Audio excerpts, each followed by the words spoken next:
살아가다 보면 이런저런 많은 상황들을 겪게 됩니다.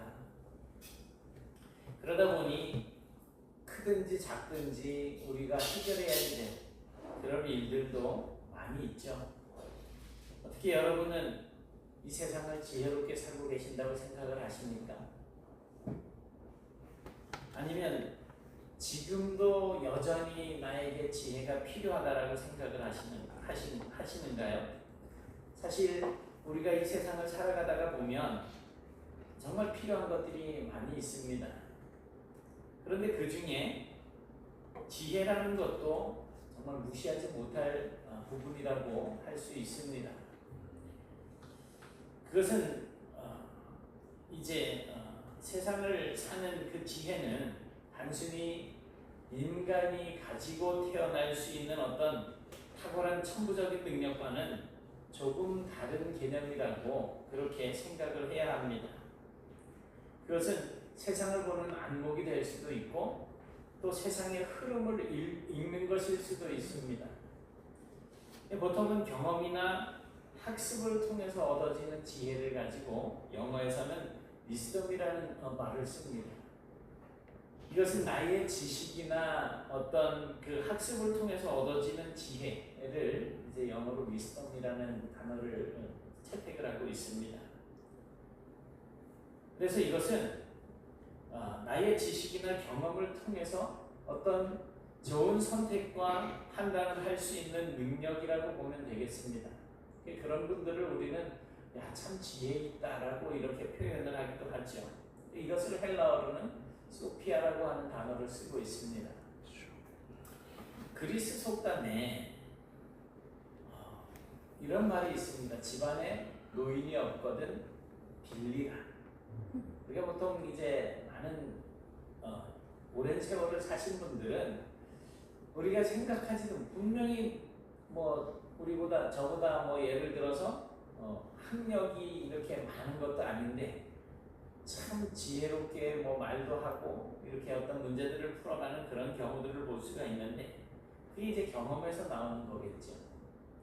그래서 이 집안에 노인이 없거든 빌리라라고 하는 이 말은 그리스 사람들이 먼저 인생을 살았던 그 선조들의 지혜로, 그러니까 이 소피아, 위스덤이라고 하는 이 지혜, 그것이 이제 오늘의 시대를 살아가는 사람들에게 절실하게 필요하다라는 사실을 알았기 때문에 그래서 노인이 없거든 빌리라라고 하는 이런 속담이 나오게 된 것입니다. 우리가 잘 아는 소크라테스라고 하는 그 철학자가 있잖아요. 이 소크라테스도 아주 동일한 그런 관점을 가지고 있었던 것으로 보입니다. 어느 날 델피 신탁이, 이제 이 신탁이라는 것은 신이 사람을 통해서 그 신의 뜻을 나타내거나 인간의 물음에 대답을 하는 그런 이제 것을 신탁이라고 이야기합니다. 이 델피 신탁이 사람들이 많이 모인 자리에서 소크라테스가 세상에서 가장 지혜로운 사람이라는 말을 했습니다. 이 말을 들은 소크라테스의 제자들이 너무 크게 기뻐하면서 그 소식을 소크라테스에게 가서 전달을 해 주었습니다. 선생님, 기뻐하십시오. 델피 신탁이 말하기를 세상에서 선생님이 가장 현명한 사람이라고 합니다. 그래서 소크라테스가 웃으면서 제자들에게 말을 합니다. 신탁에게 가서 다시 한번 물어보아라. 내가 어찌 세상에서 가장 지혜로운 사람이라는 말이냐? 내가 알고 있는 것은 오직 내 자신이 아무것도 모른다는 것뿐이다. 신탁이 실수를 한 것이니 돌아가서 다시 한번 물어보거라. 이렇게 이제 제자들에게 말을 했습니다. 그래서 제자들이 다시 델피 신전으로 가서 이제 신탁에게 묻습니다. 우리 선생님께서는 자신이 지혜롭지 못하다라고 합니다. 선생님은 자신이 아무것도 모른다는 사실만 알고 있을 뿐 오직 그 사실만이 분명한 것이라고 그렇게 말씀을 합니다. 이게 도대체 어찌된 일입니까? 그러니까 신탁이 조용히 대답을 합니다. 그 점이 바로 소크라테스가 가장 현명한 사람이라고 말한 이유다. 진정으로 현명한 사람만이 아무것도 모른다라고 말을 할 수 있기 때문이다라는 이제 대답을 했습니다. 그리스 사람들이 소피아라고 이렇게 표현하는 이 지혜는 인생을 살아가는 데 있어서 정말 필요한 것이라고 말할 수 있습니다. 그런데 오늘날 정말 많은 사람들은 이 위스덤이나 소피아를 찾기보다는 이제 요걸 찾아요. 스마트. 우리 주머니에 다 들었죠. 스마트폰. 또 뭐 집에 뭐 가지고 계신 분들도 계실 거예요. 스마트 TV. 또 뭐 냉장고, 스마트 에어컨 뭐 이런 것들이 이제 쭉 달려 있잖아요. 이 스마트하다라고 하는 개념은 무엇인가 신선하면서도 새로운 생각이 될 수 있는 어떤 총명함 또는 똑똑함이라고 이야기할 수 있습니다. 그래서 우리가 가지고 있는 스마트폰에다가 한번 제가 아까 골랐죠. 이제 제 거는 저기 있어요. 뭐지? 하이픽스비. 이영환 장로님에게 전화가 얘가 나오네. 들어가. 여기도 빅스비가 깔려 있어요. 이영환 장로님에게 전화 걸어줘. 그럼 얘가 전화도 막 걸어주고. 또 뭐 어디 검색해줘. 그러면 지가 알아서 그냥 저것도 열어주고 뭐예요? 티맵 같은 거. 내비게이션도 열어주고. 막 그래. 뭐 좀 검색해줘. 오늘 날씨 좀 알려줘. 지금 몇 시야? 이런 거 다 알려주는 거예요. 얼마나 똑똑한지 몰라요. 이 스마트하다라고 하는 것은 어떤 어려운 상황에서 아주 재빠르게 생각하거나 똑똑하게 생각할 수 있는 능력을 이제 표현하는 말이라고 할 수 있습니다. 그래서 가정에서 쓰는 모든 가전제품들도 이제는 다 스마트라고 하는 개념을 적용을 하고 있고, 심지어는 이제 AI라고 하는 인공지능이 등장을 해서 그야말로 지금까지 그 어떤 세대보다 우리는 스마트한 문명을 누리면서 살고 있습니다. 그렇다면 오늘 21세기를 살아가시는 여러분은 스마트함을 더 선호하십니까? 아니면 지혜, 즉 소피아, 위스덤, 이 지혜를 더 선호하십니까? 뭘 더 원하고 계셔요? 그런데 성경을 보니까요, 성경에서는 이렇게 사람들이 세상을 살아가는데 절대적으로 필요한 지혜라고 하는 이 개념이, 사실 이 지혜라고 하는 개념은 하나님께, 근본적으로 하나님께 속해 있다라고, 그리고 하나님은 그것을 사람들에게도 부여할 수 있다라고 이렇게 말씀을 하십니다. 내가 지혜로운 영으로 채운 자들에게, 그러니까 성령으로, 지혜의 영, 성령으로 채운 자들에게, 또 뭐 지혜로운 마음을 그들에게 충만하게 하사, 이거는 하나님께서 주신다는 거지. 그리고 세상을 살아갈 수 있는 안목이나 어떤 관점보다 더 중요한 것을 제공해 주는 것 역시 하나님의 지혜라고 이렇게 말씀을 해주고 있습니다. 오늘 본문에서 바울은 그것을 이제 고린도 교회 성도들에게 설명을 하고 있습니다. 이 그리스 사람들은 지혜를 아주 중요하게 생각하는 사람들이었습니다. 그래서 그들은 늘 스토아라고 부르는 그 집회 장소에 모여서 무엇인가 새로운 지혜를 이제 의논하고는 했습니다. 사도행전 17장 16절부터 21절까지의 말씀을 보면 사실 아덴의 사람들을 비롯해서 고린도에 있는 사람들도 바울이 처음 이 예수의 복음과 부활에 관해서 이렇게 연설을 할 때 새로운 학설 또는 새로운 지혜인 줄로만 알고 바울에게 많은 관심을 가졌던 것을 우리가 알 수 있습니다. 한번 보실까요? 시작. 바울이 아덴에서 그들을 기다리다가 그 성이 전파된 것을 보고 마음에 경건하여 회당에서는 유대인과 경건한 사람들과 또 장소에서는 날마다 만나는 사람들과 변론하니 어떤 애들은 프로와 스토아족들도 바울과 질문할세 어떤 사람은 이르되 이 말이 무슨 말을 하느냐고, 어떤 사람은 어떤 사람은 이르되 유방신들을 전하는 사람인가 보다 하니 이는 바울이 예수와 부활을 전하는 때문이라. 그를 붙들어 아르고라고 하며 말하기를 내가 말하는 이 새로운 가르침이 무엇인지 우리가 알 수 있겠느냐. 내가 어떤 이상한 것을 우리 귀에 들려주니 그 무슨 뜻인지 알고자 말하니 모든 아는 사람과 거기 서들들의 외국인들이 가장 새로운 것을 말하고 듣는 것 이외에는 달리 시간을 쓰지 않으려더라. 아멘. 아덴에서 얼마 떨어지지 않은 그 고린도에 있는 성도들에게 예수의 복음을 전파할 때 역시 바울은 예수의 복음과 부활을 전했습니다. 하지만 그것은 그때의 지혜, 새로운 어떤 지혜를 추구하던 그 사람들이 자기들이 생각하는 그런 소피아가 아니었던 거예요. 그 지혜가 아니었던 거예요. 본문 1절, 2절을 보면 그것은 영생을 얻을 수 있는 근본적인 지혜를 말하는 것입니다. 사도 바울이 지금 전하고 있는 것이 그거예요. 그리고 그 근본적인 지혜는 우리가 잠언서에서도 볼 수가 있지만 곧 예수님을 의미하는 거예요. 바울에게 있어서 고린도 사람들이 세상을 살아가는데 반드시 알아야 될 절대적인 지혜는 소피아가 아니었던 겁니다. 우리가 어떤 학습을 통해서 학교에서 배우고 노인들에게서 배우고 내가 좀 생활의 경험을 통해서 체득한 그런 어떤 지혜가 아니었다는 거예요.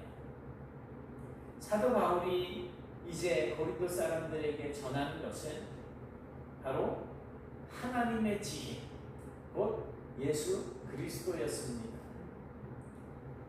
그 예수 그리스도께서 십자가에 못 박혀서 죽으시고 또 부활하심으로 세상을 구원하시는 메시아라고 하는 사실을 증명하게 된 것이고, 그 이후로 누구든지 예수님이 죽고 부활하시고 승천하셨다는 그 사실을 믿는 사람은 누구든지 믿기만 하면 자신의 죄를 사함을 받고 또 하나님의 나라를 상급으로 얻을 수 있게 되었다는 이 사실, 바로 그 사실이 이 세상에 살고 있는 사람이라면 누구나 받아들여야 할 궁극적인 지혜라고 생각을 했던 것입니다. 그것 이상 필요한 지혜가 우리에게 뭐가 있겠어요? 그런데 바울의 이 사상은 사실 우리나라에도 똑같이 일어났던 적이 있습니다. 1885년에 이제 갑신정변이 일어나니 한국 땅은 외국인들에게 소망이 없는 황무지처럼 그렇게 여겨졌습니다. 그런데 세계 어떤 단체도 구호나 원조를 꺼리키는 그런 상황에서 미국의 젊은 선교사 2명이 죽으면 죽으리라 이 순교를 각오하고 한국으로 떠나는 데를 이제 승선하게 됩니다. 황무지일수록 복음이 들어가야 된다라고 하는 그 믿음을 가지고 한국을 찾았던 2명의 선교사 아펜젤러와 언더우드, 이 두 선교사가 한국 땅을 밟을 때의 그 감격을 선교 보고서에서 이렇게 기록을 하고 있습니다. 우리가 도착한 날은 4월 부활절이었습니다. 죽음에서 부활하신 주님의 능력이 조선의 결박을 끊고 사망의 철창을 쳐부수고 이 땅의 백성들을 하나님의 자녀로 삼으사 빛과 자유의 세계로 인도해 주시기를 기도드렸습니다. 이렇게 선교 보고서를 작성을 한 거예요. 여러분, 한국에 예수 그리스도의 이 첫 복음이 들어온 날이 놀랍게도 부활절이었다는 것입니다. 예수 그리스도의 십자가의 죽으심과 그의 부활 이외에는 사람들에게 아무것도 필요하지 않습니다. 그 어떤 미사오브를 사용해서 말을 아름답게 한다고 할지라도, 그리고 아무리 심오한 세상 사는 이치를 말한다고 할지라도 이것만큼 세상 모든 사람들에게 필요한 지혜는 없다는 것입니다. 베드로전서 1장 3절 4절에서는 이러한 사실에 대해서 하늘에 간직한 산소망이다 라고 이렇게 우리에게 말씀하고 있습니다. 여러분, 바로 지금 저와 여러분이 소유하고 계시는 예수 그리스도의 그 복음이 바울이 고린도 성도들에게 명확하게 설명해 주고자 했던 하나님의 지혜였다라고 하는 사실을 우리가 알아야지 됩니다. 그러니까 우리가 생각하기에는 정말 위대한 신앙인이었던 이 사도 바울이 고린도 교회 교인들에게 자신이 가말리엘의 그 문화에서 배웠던, 요즘으로 말하는 그때 당시 최고의 학부였었어요. 우리나라로 따지면 흔히 이제 뭐 비유적으로 얘기하지만 서울대학 정도 뭐 이렇게 가는 데서도 아주 뛰어난 우수한 그런 학생이었던 바울이 자신의 지식과 자신의 지혜를 가르치려고 한 것이 아니고 하나님의 지혜를 가르치려고 했다는 것입니다. 그러니 우리도 다른 것보다 사람들에게 예수 그리스도를 나타내는 것이 중요해요. 말씀드린 것처럼 바울은 고린도 사람들에게 인생을 살면서 추구해야 할 가장 중요한 지혜를 그들에게 전달해 주었습니다. 그것은 스토아파의 철학자들이 스토아에 앉아서 논쟁하는 말의 아름다움이나 인생의 지혜를 배우는 그런 것이 아니었습니다. 또 오늘 본문에도 보면 에피큐로스라고 이제 우리가 흔히 알고 있는 그런 학파들도 나오고 있죠. 이 사람들은 많은 철학 사상을 뱉어내고 많은 사람들에게 정말 정말 심오하다 이런 이야기들을 해주지만 사도 바울은 그렇게 하지 않았다는 것입니다. 바울도 자신이 전달한 지혜는 설득력 있는 사람의 지혜로 한 것이 아니라 성령의 나타나심과 성령의 능력으로 했다라고 4절 5절에서 이렇게 우리에게 말씀해 주고 있습니다. 실제로 바울은 세상적인 지혜나 어떤 아름다운 말로 청중에게 예수를 전달한 것이 아닙니다. 청중에게 맞춰서 자신의 이야기를 아주 다양한 방법으로 들려주었는데 그 핵심이 예수 그리스도였던 것입니다. 이 땅에 오셔서 우리의 죄를 다 짊어지고 십자가에 달려 죽어주시고 사흘 만에 사망의 권세를 이기시고 부활하셔서 하늘로 올라가신 그분, 이제 장차 이 세상에 오셔서 세상을 심판하실 그분에 대해서 말씀을 전하고 있는 것입니다. 바울은 고린도에 있을 때 브리스길라와 아굴라의 공동체에 이제 있었습니다. 로마에 있을 때는 세를 주고 얻은 그 집에서 2년 동안 살면서 자신에게 오는 사람들을 영접하고 그들에게 담대하게 복음을 전했습니다. 벨릭스 총독 앞에 가서 재판을 받을 때는 자신을 변호하면서 죽은 사람의 부활을 믿는다라고 고백을 하고 그러한 상황 속에서 참 많은 이제 정신병자 취급을 받게 되는 그런 경우도 있었을 것입니다. 이처럼 바울은 자기 안에서 역사하시는 성령을 따라서 행동을 했다는 것입니다. 평생 곳곳으로 다니면서 예수를 알지 못하는 사람들에게 예수님을 나누고픈 이 바울의 열망을 누구도 막을 수가 없었어요. 바울을 처형하려고 그냥 숨어서 기다리던 사람들도 있고, 그런 바울을 또 도와준 사람들도 있고, 가지 말라고 막는 사람들도 있었고, 바울의 편에서 생각을 해주지만, 그러나 성령의 강건하게 역사하시는 것 때문에 자기도 가해지 된다라고 이렇게 이야기를 하기도 하잖아요.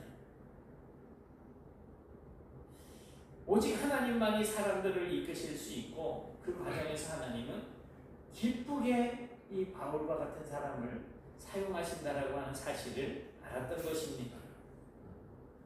그래서 바울은 자기의 능력으로 하지 않고 오직 성령의 나타나심과 성령의 능력으로 이제 그 모든 것들을 하게 되었다라고 고백을 하고 있는 것입니다. 우리가 복음을 전하는 일은 교회에서 세운 전도 전략, 이제 우리는 그렇게 전략이 별로 없잖아요. 그리고 음식물 쓰레기에다가 전도지 꽂아서 이렇게 돌리는 거, 이 정도잖아요 지금. 그런데 큰 교회들은 무슨 전도 초청 잔치, 무슨 해가지고서 잔치를 이렇게 많이 벌이죠. 어떤 분은 그렇게 얘기를 하더라고요. 그냥 빡빡 굴려야지 되는데, 성도들이 다른 생각 못하도록 굴려야지 된다는. 그렇게 빡빡 굴리는 교회는 성도들이 바글바글해요 사실은. 정신없이 막 굴러다니니까 뭔가 하는 것 같거든요. 그런데 교회에서 세운 전도 전략이나 어떤 기술에 의존하지 않고 우리가 정말로 복음을 전하기 위해서는 성령, 이 하나님의 주도하심에 의존해야지 된다는 것입니다. 우리의 입을 통해서 전해지는 말에 힘이 생기고 상대방의 마음의 변화를 일으키는 것은 성령께서 하시는 일이에요. 우리는 전하는 거예요. 그래서 우리는 그저 말씀에서 벗어나지 않게 성령의 역사하심과 성령의 인도하심을 따라서 복음을 전하면 되는 것입니다. 열심히 전하는데 저 사람은 교회를 안 나올 것 같은, 맨날 나를 반대할 것 같은 그런 사람들이 있어요. 우리 대표적인 분이 지금 여기 이제 가족들 나와 계시는데, 우리 집사람 둘째 오빠 서울에 있을 때도 와가지고 점심시간만 되면 나타나셔가지고 기도합시다, 식사 기도하자고. 그냥 밥 먹고 그냥 가셔요. 한 번도 예배 참석을 안 하셨었어요. 그러더니 지금은 성경을 17쪽을 했다고 이제 막 그러시죠.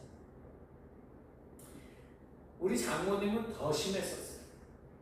김경남, 이제 고 김경남 집사님, 저를 세례를 주셨던 고항교회 그때 한영생 목사님이 계셨었는데 서울로 올라가셔서 그 한영생 목사님이 사역하시던 교회에서 저희 집사람을 꼬셨어요. 꼬시킴을 당했나? 그런데 그 사모님이, 저희 장모님이 이제 저희가 개척을 하고 교회를 나오기 시작해서 12월 달에 개척을 하고 2월 구정 전주에 나오셨는데, 이제 이 한영생 목사님이 은퇴하시고 나서 저희 교회로 매주 출석을 하셨어요. 그 사모님이 하신 말씀이 있어요. 순옥이 엄마는, 순옥이잖아요 제 와이프, 순옥이 엄마는 성령님도 포기한 사람인 줄 알았는데 이렇게 교회를 나오니 너무 놀랍다고 그렇게 말씀을 하셨었어요. 이제 성령님도 포기했다라는 것은 우리의 생각이었고, 성령님께서 가지고 계신 계획은 막내 사위를 통해서 하시려고 했던 거죠. 저기 나와 앉아 계신 우리 바로 위에 처형, 셋째 처형하고 동서는 왕년에 거부해라 그러나요? 불교 거기 좀 그런 분이었는데 어느 날 예수를 영접을 하시잖아요. 그러니까 안 될 것 같아도 성령께서 하시면 된다는 거예요. 그러니까 그것 때문에 우리가 애쓰고 짜증내고 불평하고 원망할 것이 아닙니다. 우리가 말을 잘해서 전도가 되고 사람들을 만나 좋은 대화를 나눴기 때문에 전도가 되는 것이 아닙니다. 오직 성령이 나타나심과 그 능력으로 전도가 될 수 있음을 고백하시고, 전도가 안 된다고 하더라도 좌절하지 말고, 또한 전도 좀 했다고 교만하지 마셔야지 돼요. 물론 하나님은 사람을 사용하십니다. 그러나 완전히 사람의 능력에 의지하는 것이 전도의 방법이 아니라고 하는 사실을 우리가 반드시 기억하셔야지 됩니다. 제가 살고 있는 아파트는 주차장이 너무 좁아요. 그래서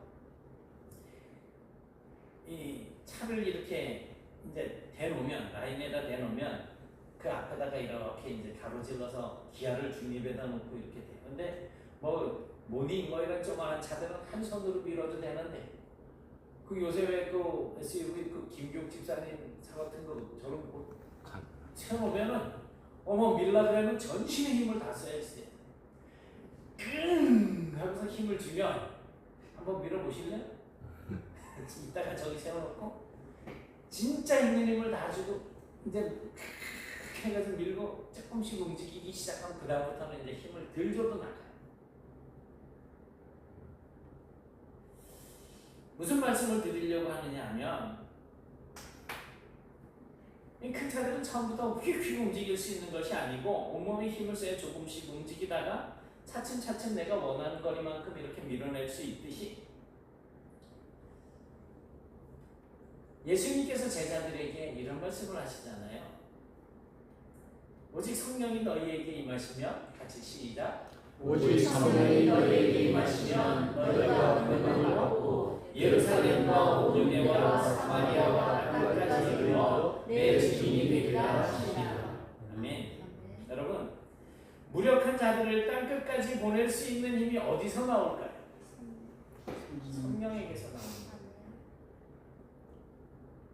제자들은 특별한 성령의 능력으로 넘어가기 싫었던 그 사마리아를 지나서 미지의 세상인 땅끝까지 가게 되는 거예요.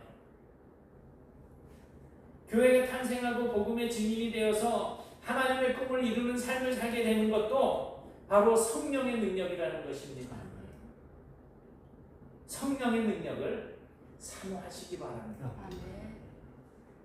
사람의 힘이나 세상적인 능력이 아닌 오직 성령의 능력으로 이 세상을 힘차게 살아가시는 그런 성도가 되시길 축복합니다. 아멘. 세상을 살아가는 데 있어서 사람들은 지혜를 구합니다. 어떻게 살아야지 됩니까? 어떻게 이 문제를 해결해야지 됩니까?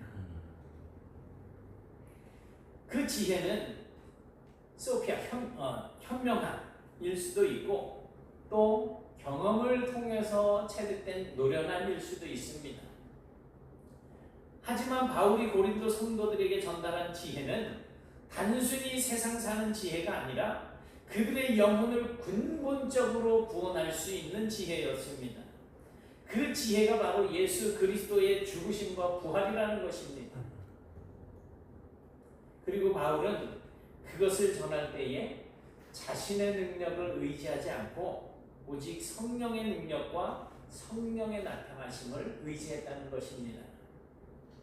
그 결과 고린도의 성도들은 바울의 소망을 따라서 거룩해지고 성도라 부르심을 받기에 합당한 자들이 되었다라고 그렇게 성경은 우리에게 보여주고 있습니다. 오늘 이 자리에 모여서 하나님을 예배하는 저와 여러분의 삶에도 하나님의 지혜를 따라서 사는 이 은혜를 풍성하게 누리며 사는 복된 성도들이 되실 수 있기를 주님의 이름으로 축원합니다. 사랑의 하나님 고맙습니다. 저희들이 이 땅 사는 동안 하나님의 은혜를 경험하게 하시고 하나님의 지혜를 허락하여 주셔서 이 땅에서 정말 생명 있는 삶을 살게 해주시니 감사합니다.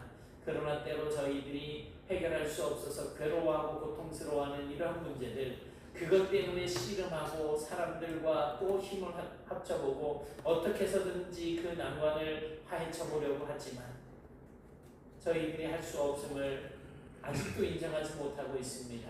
하나님 그러나 오늘 사도 바울이 그랬던 것처럼 저희들이 성령의 나타나심과 그 능력을 의지해서 이 모든 것들을 이제 주님 앞에 맡기고 감당해 나갈 때에 하나님께서 열어주시는 그 문을 들어가게 하시고 하나님께서 펼쳐주시는 그 형통한 길을 걸어갈 수 있도록 저희들을 인도하여 주셔서 이 땅 사는 동안 저희들의 삶이 이제 많은 사람들에게 우리의 참 지혜가 되신 예수 그리스도를 전하는 삶이 되게 하시고 오직 성령의 이끌림을 받아서 항상 그 가운데서 주님 베풀어 주시는 은혜를 누리며 살아갈 수 있도록 도와주시옵소서. 저희들의 삶을 통하여서 교회가 날마다 아름답게 세워지게 하시고 모든 성도들은 정말로 주님 은혜 가운데 사랑으로 교제하며 하나님께서 원하시는 복된 교회로 거듭날 수 있도록 이끌어 주시옵소서. 예수님 이름으로 기도드리옵나이다. 아멘.